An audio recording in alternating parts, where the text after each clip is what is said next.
តែអានេះយកថ្មីអានេះណាចាស់យ៉ាងមកទៀតតែមកអីស្រឡាញ់គ្នាណាអូខេ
មុខ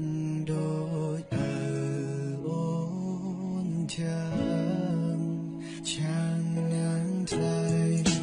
ចាំនឹងចរណៃ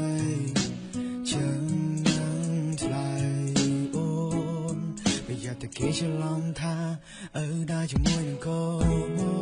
បងគ្រាន់តែប្រាំទេគិនខាងបងទៅមានអូបើសិនជាខាងមេមានន័យថារើដាក់ខ្លួនសងសាចាបងមិនមែនតែមួយទេអូនបើសិនជាអូនមានខ្លួនអូនទទួលយកចោលសងសា